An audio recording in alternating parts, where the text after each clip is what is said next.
ದೇಶ ಇವತ್ತು ಒಂದು ಮಹತ್ವದ ಘಟ್ಟಕ್ಕೆ ಹೋಗ್ತಾ ಇರುವಂತ ಒಂದು ಪರ್ವಕಾಲ. ನರೇಂದ್ರ ಮೋದಿಯವರ 12 ವರ್ಷದ ದುಡಿಮೆ ಏನಿದೆ, ಸಾಧನೆ ಏನಿದೆ, ಮಾಡಿರ್ತಕ್ಕಂಥ ಡೆವಲಪ್ಮೆಂಟ್, ಇವೆಲ್ಲ ವಿಚಾರಗಳು ಇವತ್ತು ದೇಶದ ಜನ ಮೆಚ್ಚಿ ನರೇಂದ್ರ ಮೋದಿಯವರನ್ನ 3ನೇ ಬಾರಿ ಪ್ರಧಾನಮಂತ್ರಿಯಾಗಿ ಮಾಡಿರುವಂಥದ್ದು ಸ್ಪಷ್ಟ ಸಂದೇಶವನ್ನ ದೇಶದ ಜನ ಕೊಟ್ಟಿದ್ದಾರೆ. ನಾನು ದೇಶದ ಜನತೆಗೂ ಈ ಸಂದರ್ಭದಲ್ಲಿ ಅಭಿನಂದನೆ ಹೇಳ್ತೀನಿ ಮತ್ತು ನಮ್ಮ ಕೇಂದ್ರ ಸರ್ಕಾರಕ್ಕೂ ಕೂಡ ನಾನು ಅಭಿನಂದನೆಯನ್ನ ತಿಳಿಸ್ತಾ ಇದ್ದೀನಿ. ಪ್ರಮುಖವಾಗಿ ನಮ್ಮ ದೇಶ ಹಿಂದೆ ಕಾಂಗ್ರೆಸ್ ಆಡಳಿತದಲ್ಲಿ, ಅದು ನೆಹರು ಇರ್ಬೋದು, ಇಂದಿರಾ ಗಾಂಧಿ ಇರ್ಬೋದು, ರಾಜೀವ್ ಗಾಂಧಿ ಇರ್ಬೋದು, ಲೇಟೆಸ್ಟ್ ಕಾಂಗ್ರೆಸ್ ಅಂದ್ರೆ ಮನಮೋಹನ್ ಸಿಂಗ್ ಅವರು. ಮನಮೋಹನ್ ಸಿಂಗ್ ಅವರ 10 ವರ್ಷದ ಆಡಳಿತ, ನರೇಂದ್ರ ಮೋದಿಯವರ 11 ವರ್ಷದ ಆಡಳಿತವನ್ನ ನೀವು ಟ್ಯಾಲಿ ಮಾಡಿದ್ರೆ ಏನು ಕಳೆದ ಕಾಂಗ್ರೆಸ್ಸಿನ ಆಡಳಿತದಲ್ಲಿ ಏನು ಅಭಿವೃದ್ಧಿ ಆಗಿತ್ತು ಅದರ 3 ಪಟ್ಟು 4 ಪಟ್ಟು ಅಭಿವೃದ್ಧಿಯನ್ನ, ದೇಶ ಪ್ರಗತಿಯನ್ನ ಸಾಧನೆ ಮಾಡಿದೆ. ದೇಶ ಇವತ್ತು ಆರ್ಥಿಕ ಸ್ಥಿತಿಯಲ್ಲಿ ನಮ್ಮ GDP ಇರ್ಬೋದು ಮತ್ತು ಉದ್ಯೋಗ ಸೃಷ್ಟಿ ಇರ್ಬೋದು, ಎಲ್ಲದರಲ್ಲೂ ಕೂಡ ಇವತ್ತು ದೇಶ ಮುನ್ನಡೆಯನ್ನ ಸಾಧಿಸಿದೆ. ದೇಶದ ಆರ್ಥಿಕ ಸ್ಥಿತಿ ಮನಮೋಹನ್ ಸಿಂಗ್ ಅವರಿದ್ದಾಗ ನಾವು 10ರಿಂದ 11ನೇ ಸ್ಥಾನದಲ್ಲಿ ಆ ಬ್ಯಾಲೆನ್ಸಿಂಗ್ ಅಲ್ಲಿ ಇದ್ವಿ. 10ರಿಂದ ಪ್ರಪಂಚದ ಸಾಲಿನಲ್ಲಿ 10ರಿಂದ 11ನೇ ಸ್ಥಾನಕ್ಕೆ ನಾವು ಫೈಟ್ ಮಾಡ್ತಾ ಇದ್ವಿ.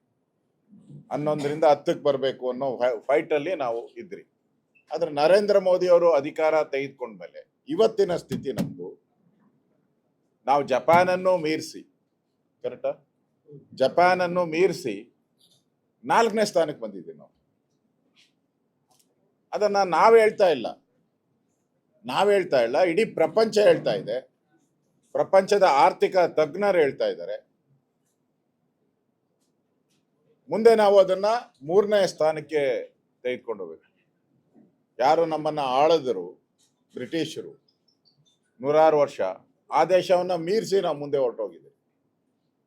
ಅಂದ್ರೆ ನರೇಂದ್ರ ಮೋದಿಯವರ ನಿಲುವುಗಳು, ಗಟ್ಟಿ ನಿಲುವುಗಳಿಂದ ಇವತ್ತು ದೇಶವನ್ನ ಸದೃಢ ಮಾಡಿದ್ದಾರೆ. ಹಿಂದೆ ಒಂದು ಕಾಲ ಇತ್ತು, ಗೋಧಿಗೋಸ್ಕರ ನಾವು ಅಮೆರಿಕಾದಲ್ಲಿ ಕೈ ಚಾಚುವಂತ, ಇಂದಿರಾ ಗಾಂಧಿ ಅವ್ರ ಕಾಲ ಇರ್ಬೋದು, ನಾವೆಲ್ಲ ಸಣ್ಣ ಮಕ್ಕಳು, ಗೋಧಿಗೋಸ್ಕರ ಕೈ ಚಾಚುವಂತ ಪರಿಸ್ಥಿತಿಯನ್ನ ಅವತ್ತು ಕಾಂಗ್ರೆಸ್ ತಂದಿದ್ರು. ಆದ್ರೆ ಇವತ್ತು ನಾವು ಕೋವಿಡ್ ಅಂತ ಸಂದರ್ಭದಲ್ಲೂ ಕೂಡ ಸುಮಾರು 100ಕ್ಕೂ ಹೆಚ್ಚು ದೇಶಗಳಿಗೆ ಕೋವಿಡ್ ವ್ಯಾಕ್ಸಿನ್ ಅನ್ನ ಕೊಟ್ರಿ ನಾವು. ಹಿಂದೆ ಈ ತರ ಡಿಸೀಸ್ ಬಂದಾಗ ನಾರ್ಮಲಿ 90 ವರ್ಷಕ್ಕೆ 100 ವರ್ಷಕ್ಕೆ ಈ ತರದ ಡಿಸೀಸ್ ಬರ್ತದೆ. ಹಿಂದೆ ಆ ಪ್ಲೇಗ್ ಬರ್ತಾ ಇತ್ತು. ಅಂತ ಸಂದರ್ಭದಲ್ಲಿ ನಾವು ಅಮೆರಿಕದ ಕಡೆ ನೋಡ್ತಾ ಇದ್ರಿ, ನಾವು ಔಷಧಿಗೋಸ್ಕರ, ಮೆಡಿಸಿನ್ಗೋಸ್ಕರ. ಇವತ್ತು ನಾವು ಬೇರೆ ದೇಶಕ್ಕೆ ಕೊಡುವಂತ ಒಂದು ಪರಿಸ್ಥಿತಿಗೆ ನಮ್ಮ ದೇಶ ಬಂದಿದೆ. ನನಗೆ ಒಬ್ಬ ದೇಶದ ಅಧ್ಯಕ್ಷ, ಪ್ರಧಾನಿ ಇರ್ಬೋದು ಅನ್ನೋ ಅಧ್ಯಕ್ಷ, ಅವರು ನರೇಂದ್ರ ಮೋದಿ ಅವರ ಕಾಲಿಗೆ ಬೀಳ್ತಾರೆ. ಇತಿಹಾಸ ಇದು. ನಮಗೆ ಕಷ್ಟ ಕಾಲದಲ್ಲಿ ನೀವು ಸಹಾಯ ಮಾಡಿದ್ದೀರಾ, ಮೆಡಿಸಿನ್ ಕೊಟ್ಟಿದ್ದೀರಾ ಅಂತೇಳಿ ಅವರ ಕಾಲಿಗೆ ಬೀಳುವಂತ ಒಂದು ಸ್ಥಿತಿಯನ್ನ ನಮ್ಮ ದೇಶದ ಪ್ರಧಾನಿ, ಅಂದ್ರೆ ನರೇಂದ್ರ ಮೋದಿ ಗೌರವ ಬಂದಿದೆ ಅಂತಲ್ಲ, ನರೇಂದ್ರ ಮೋದಿಗೂ ಗೌರವ ಬಂದಿದೆ, ನಮ್ಮ ದೇಶದ ಪ್ರತಿಯೊಬ್ಬ ಪ್ರಜೆಗೂ ಗೌರವ ಬಂದಿದೆ. ಹಿಂದೆ ಮನಮೋಹನ್ ಸಿಂಗ್ ಇದ್ದಾಗ ನಮ್ಮ ತಲಾ ಆದಾಯ 6,000, ತಲಾ ಆದಾಯ 6,000, ಇವತ್ತದು 20,000. ಮೋದಿಯವ್ರು ಬಂದ್ಮೇಲೆ ಕೇಳ್ತಾರಲ್ಲ ಕಾಂಗ್ರೆಸ್ ಅವರು, ಬಹಳ ಹೇಳ್ತಾರೆ ನಮ್ಗೆ ಏನ್ ಅಭಿವೃದ್ಧಿ ಅಂತ ಹೇಳಿದ್ರೆ ಮನಮೋಹನ್ ಸಿಂಗ್ ಅವ್ರನ್ನ ನೋಡಿ ಅಂತ. ಮನಮೋಹನ್ ಸಿಂಗ್ ಅವರಿಗೆ ಟ್ಯಾಲಿ ಮಾಡಿ ನಾನು ಹೇಳ್ತಾ ಇರೋದು. ಮನಮೋಹನ್ ಸಿಂಗ್ ಅವರ ಆಡಳಿತ ಏನಿತ್ತು, 2014ರವರೆಗೂ 14ರ ಆದಾಯನ ತೆಗೆದುಕೊಂಡ್ರು ಕೂಡ 6,000 ಇದ್ದಿದ್ದು ಇವತ್ತು 20,000 ಆಗಿದೆ. ಸದಾ ಕಾಂಗ್ರೆಸ್ ಅವರು ಟೀಕೆ, ಇಲ್ಲಿ ಅದೇನೋ ಹೇಳ್ತಾರಲ್ಲ,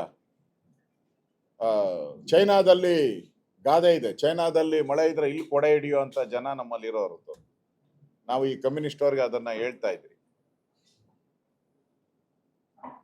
ಬೆಲೆ ಏರಿಕೆಯಲ್ಲಿ ಗ್ಯಾಸ್ ಬೆಲೆ ಮನಮೋಹನ್ ಸಿಂಗ್ ಅವರಿದ್ದಾಗ 2014ರಲ್ಲಿ 450 ರೂಪಾಯಿ, ಕರೆಕ್ಟಾ?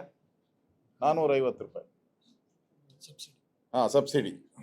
ಇವತ್ತು ಅಷ್ಟು ವರ್ಷ ಆದ್ಮೇಲೂ ಕೂಡ, 11 ವರ್ಷ ಆದ್ಮೇಲೂ ಕೂಡ ಗ್ಯಾಸ್ ಬೆಲೆ ಸಬ್ಸಿಡಿ ಇರೋವಂಥದ್ದು 500 ರೂಪಾಯಿ.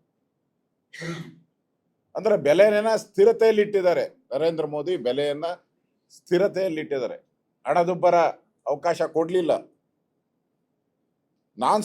ಸಬ್ಸಿಡಿ ಇದ್ದಿದ್ದು ನಾನ್ ಸಬ್ಸಿಡಿ ಮನಮೋಹನ್ ಸಿಂಗ್ ಇದ್ದಾಗ 1,250 ರೂಪಾಯಿ, 1,250 ರೂಪಾಯಿ ಮನಮೋಹನ್ ಸಿಂಗ್ ಇದ್ದಾಗ. ಈಗ 850 ರೂಪಾಯಿ.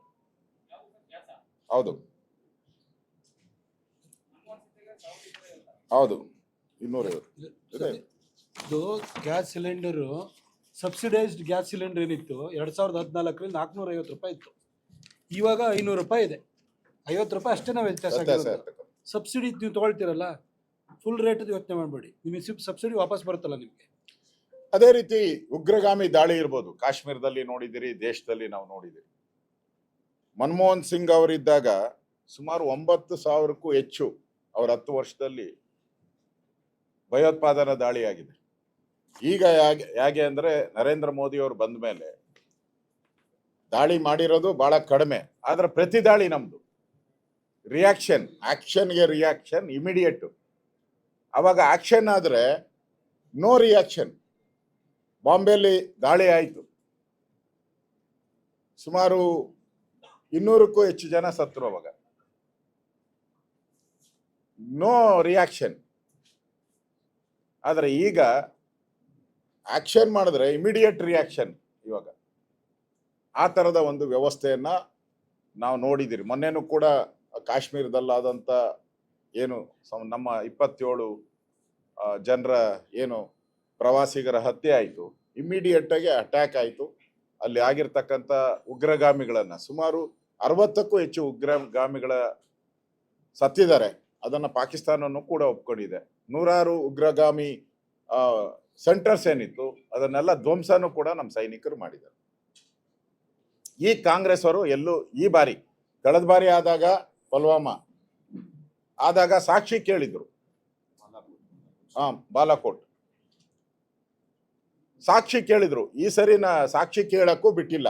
ಯಾಕೆಂದ್ರೆ ನಮ್ಮ ಸೈನ್ಯದ ಅಧಿಕಾರಿಗಳೇ ಥ್ರೂ ಸ್ಯಾಟಲೈಟ್ ಮುಖಾಂತರ ಏನೇನು ಎಲ್ಲೆಲ್ಲಿ ದಾಳಿ ಮಾಡಿದ್ರಿ, ಹೇಗೆ ದಾಳಿ ಆಯಿತು, ಅದು ನಾಶ ಆಗಿರೋದನ್ನ ಪೂರ್ತಿ ದಾಖಲೆಗಳನ್ನ ಬಿಡುಗಡೆ ಮಾಡಿದ್ದಾರೆ. ಕಾಂಗ್ರೆಸ್ ಅವರಿಗೆ ಕೇಳುವಂತ ನೈತಿಕ ಅಧಿಕಾರನೇ ಇಲ್ದಂಗೆ ಇವತ್ತು ಆ ದಾಳಿಗಳನ್ನ, ಸ್ಪಷ್ಟ ಚಿತ್ರಗಳನ್ನ ಇವತ್ತು ನಮ್ಮ ದೇಶದ ಮುಂದೆ ನಮ್ಮ ಸೈನಿಕರು ಇಟ್ಟಿದ್ದಾರೆ. ಮತ್ತೆ ಪಾಕಿಸ್ತಾನನೇ ನಮ್ಮ ಹತ್ರ ಸಂಧಾನಕ್ಕೆ ಬರುವಂತ ಸ್ಥಿತಿಗೆ ಇವತ್ತು ನಮ್ಮ ದೇಶದ ಸೈನಿಕರು ಮಾಡಿದ್ದಾರೆ. ಅಂದ್ರೆ ಇವತ್ತು ಪ್ರಪಂಚಕ್ಕೂ ಅನ್ಸಿದೆ, ಭಾರತ ಉಗ್ರಗಾಮಿ ದಾಳಿ ಆದ್ರೆ ಯಾವುದೇ ಕಾರಣಕ್ಕೂ ಸಹಿಸಲ್ಲ ಅನ್ನೋದನ್ನ ವಿಶ್ವ ಮಟ್ಟದಲ್ಲಿ ನಾವು ತೋರಿಸಿದ್ವಿ.